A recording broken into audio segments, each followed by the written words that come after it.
ओम शांति। अव्यक्त मुरली है 4 मार्च 1969 होली के शुभ अवसर पर। आज आपकी खास होली है क्या? होली कैसे मनाई जाती है? होली मनानी आती है? संगम की होली कौन सी है? वर्तमान पाठ अनुसार होली कैसे मनाएंगे? वर्तमान समय कौन सी होली मनाने की आवश्यकता है? होली में कई बातें करनी होती हैं। रंगा भी जाता है, जलाया भी जाता है और साथ साथ श्रृंगारा भी जाता है और कुछ मिटाना भी होता है।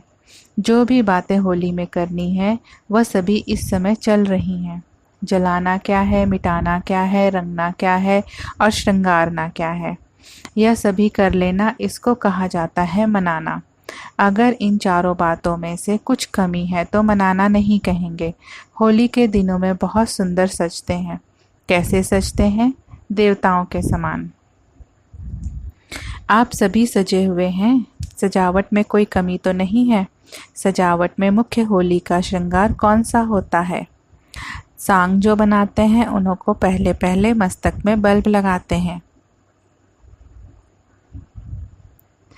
यह भी इस समय की कॉपी की हुई है। आपका भी संगम का मुख्य श्रृंगार है मस्तक पर आत्मा का दीपक जलाना। इसकी निशानी बल्ब जलाते हैं। लेकिन यह सभी बातें होने के लिए होली का अर्थ याद रखना है। होली, जो कुछ हुआ वह हो गया, हो लिया। जो सीन हुई, होली अर्थात बीत चुकी। वर्तमान समय जो पॉइंट ध्यान में रखनी है वह है यह होली की अर्थात ड्रामा की ढाल। जब ऐसे मजबूत होंगे तब वह रंग भी पक्का लग सकेगा। अगर होली का अर्थ जीवन में नहीं लाएंगे तो रंग कच्चा हो जाता है।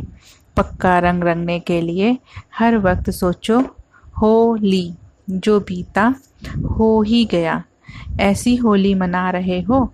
वह कभी कभी ड्रामा की सीन देखकर कुछ मंथन चलता है। ज्ञान का मंथन दूसरी बात है, लेकिन ड्रामा की सीन पर मंथन करना क्यों, क्या, कैसे, वह किस चीज़ का मंथन किया जाता है?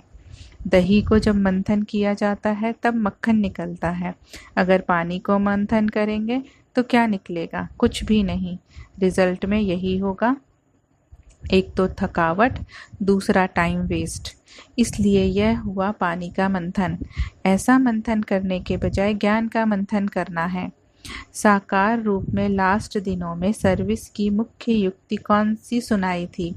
घेराव डालना, डबल घेराव डालना है। एक तो वाणी द्वारा सर्विस का, दूसरा अव्यक्ति आकर्षण। यह ऐसा घेराव डालना है जो खुद ना उससे निकल सके ना दूसरे निकल सकें।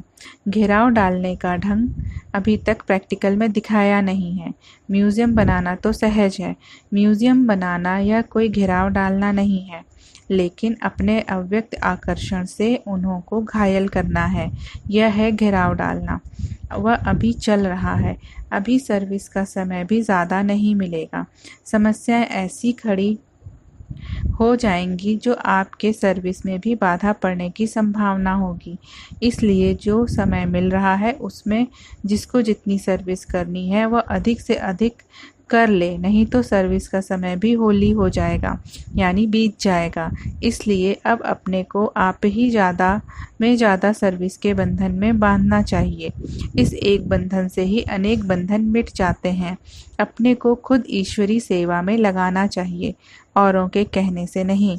औरों के कहने से क्या होगा? आधा फल मिलेगा, क्योंकि जिसने कहा अथवा प्रेरणा दी उनकी भाईवारी हो जाती है।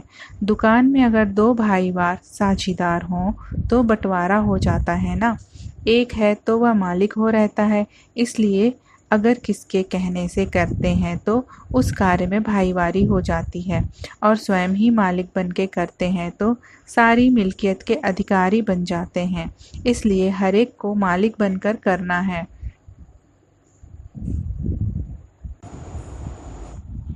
लेकिन मालिकपन के साथ साथ बालकपन भी पूरा होना चाहिए। कहाँ कहाँ मालिक बनकर खड़े हो जाते हैं, कहाँ फिर बालक होकर छोड़ देते हैं। तो ना छोड़ना है ना पकड़ना है। पकड़ना अर्थात जिद से नहीं पकड़ना है।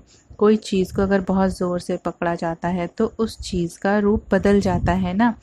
फूल को जोर से पकड़ो तो क्या हाल होगा। पकड़ना तो है, लेकिन कहाँ तक कैसे पकड़ना है यह भी समझना है। या तो पकड़ते अटक जाते हैं व छोड़ते हैं तो छूट जाते हैं। दोनों ही समान रहे, यह पुरुषार्थ करना है। जो मालिक और बालक दोनों रीति से चलने वाला होगा, उनकी मुख्य परख यह होगी। एक तो निर्माणता होगी, उसके साथ निरहंकारी, निर्माण और साथ साथ प्रेम स्वरूप। यह चारों ही बातें उनके हर चलन से देखने में आएंगी। अगर चारों में से कोई भी कम है तो कुछ स्टेज की कमी है। अच्छा, वतन में आज होली कैसे खेली मालूम है?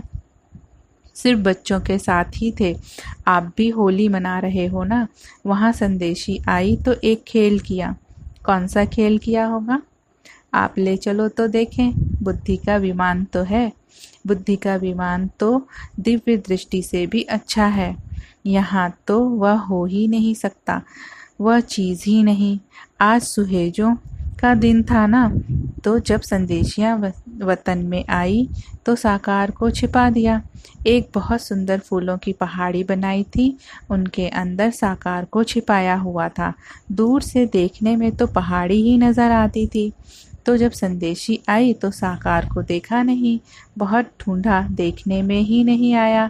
फिर अचानक ही जैसे छिपने का खेल करते हैं ना, ऐसा खेल देखा। फूलों के बीच साकार बैठा हुआ नजर आया। वह सीन बड़ी अच्छी थी। फिर अव्यक्त बाप दादा हर एक को अमृत पिलाकर भोग दे रहे थे और एक एक से मुलाकात भी कर रहे थे। खास म्यूजियम वालों को डायरेक्शन दे रहे थे कि अव्यक्त आकर्षण से म्यूजियम ऐसा बनाओ जो कोई भी अंदर आए देखे तो एकदम आकर्षित हो जाए। अच्छा, ओम शांति।